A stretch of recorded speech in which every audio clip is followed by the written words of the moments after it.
What is up, everybody? It is Trevor with the Dore Report here. Once again, I'm joined by linebacker coach Nick Lezynski. Coach, start you off with a softball question. Okay, give me a softball. How's camp been? How's camp been for the backers so far? It's been good. Been good. It's been good. Yeah. We're progressing. Really excited to see the 3 veteran guys. Hopefully by the time the season comes around, they're like at their best that they've ever been since they've been at Vandy. So I think they're all trending in that direction.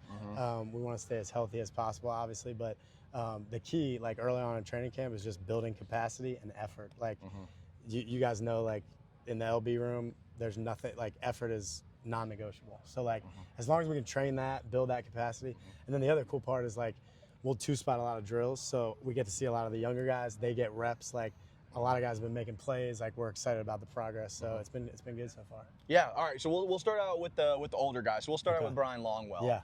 Obviously, seems like he'll be the head of the defense this year. What does he bring, not just from an athletic standpoint, but from a communication standpoint with this defense? What we say is like command the defense. Like that is our job as linebackers, command the defense. He is the commander right now. Like he does a great job. He has the green dot in his helmet. He's communicating. He's getting guys lined up. Like on our defense, communication, again, another non-negotiable. We say punch him in the face with communication. So like constantly before the snap, like we want to punch each other in the face with our words. And Brian has taken that to heart. So he's done a great job, especially the last couple of years.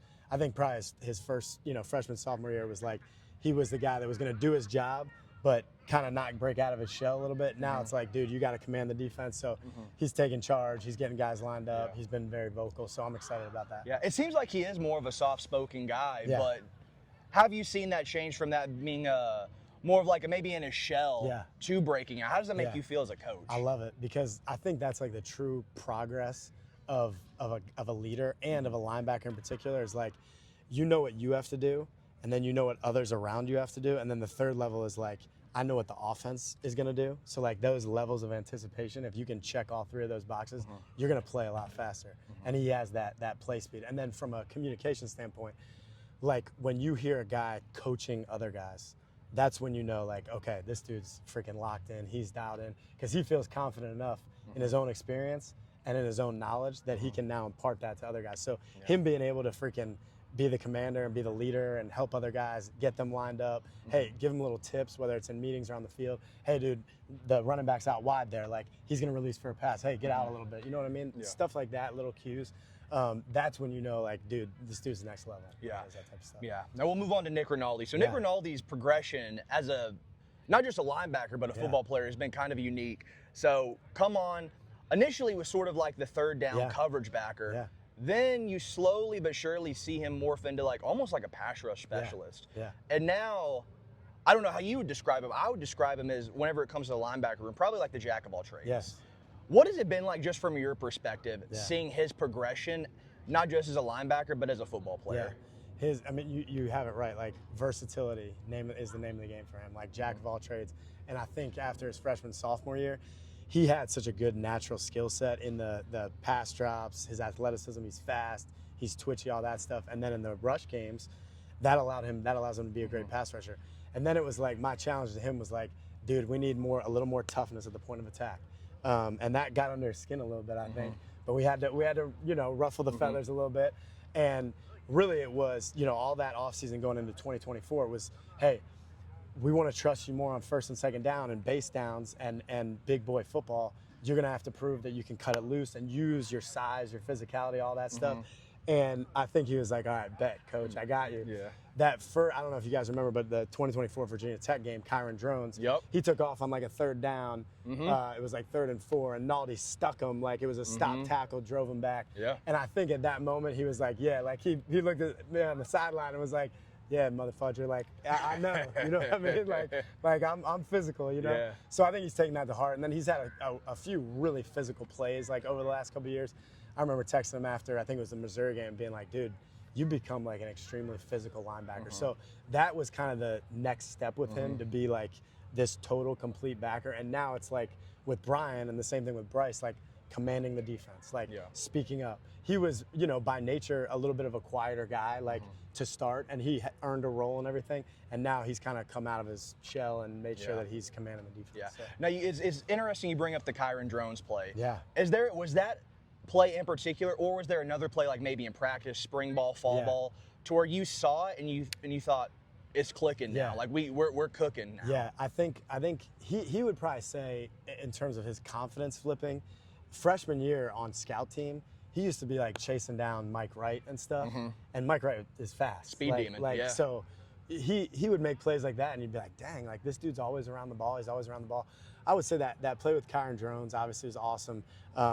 He had, I think, in 2024, a streak where he had like 4 straight games with a sack or something like that. Had a sack against Texas, and he got up and was, counting his sacks and stuff. And I was like, you got to chill on that. But he's confident, And I think that for him was like, dude, I got 4 straight games against 4 big-time SEC opponents, sacks. Like, I can do this at a high level. So his confidence just continued to rise throughout his career, and that's been cool to watch.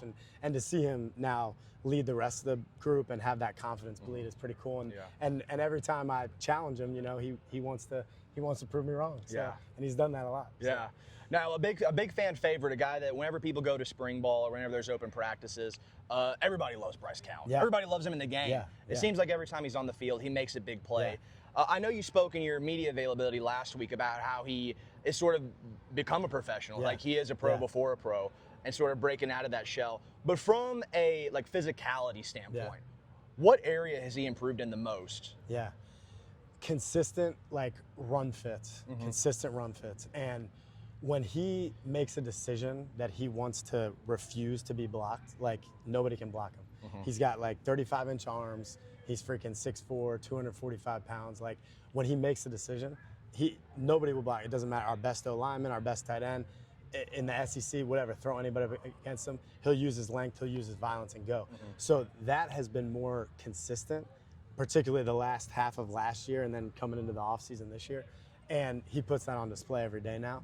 And I think in the past, maybe that's been the area where it's been it's got to be consistent. It's got to be consistent. And like you said, when he gets on the field, the more plays he plays, the more plays he's going to make. Now it's about being consistent and making sure that, hey, I can be really dialed into my run fits, and I can make sure I might make a ball disruption on one series or a forced fumble or PBU or whatever, but then I can't let a run crease, in my gap the next play. So those things, he's just gotten better and better over time in terms of being consistent. And the thing that he would tell you this too, since his freshman year, it's his pad level. Everything's tied to his pad level. So he's a tall guy, he's long by nature, so naturally he's gonna be a little bit taller and he's gonna stand a little taller. But if he forces himself to get low pad level, sink those hips, he unlocks his entire skill set. So that's fun to watch. So not only do you have a wealth of talent returning in those 3 guys, you also have a really, really solid depth behind that. You have Austin Howard, Jamison Curtis, who I thought last year had a great fall camp and so far is having a really, really good camp. Daniel Vollmer, who's right behind the camera, just watching us. There he is. he just was making sure that I gave him a shout out. That's it. What is? You want to say hi to your mom? You can, come say hi to Mom. We'll get him in here. Come say hi to Mom. Come on over, Vom Dog. There he is. Look, hustle up. Linebacker Daniel Vollmer. There you go. His mom will appreciate this. What do you like most about Coach Lezynski? You might not want to ask about that. This is my biggest hater right now. So. Probably how much he relates to linebackers and makes you feel like he's like a son to everyone. It's good. Appreciate it. Hey, thank you for coming in the impromptu interview question. Watching those guys, and then you got Josiah Broxton. Tate Hamby, Luke DeLeese, Ty Bartholomew, Kene. Kenne's new, but he's coming along. Luke making a couple big plays today. Luke had a pick. We call him Keek, so it's like Luke Kuechly. So I like it. Luke Kuechly came out to a couple practices over the last couple years. We have a couple ties with him.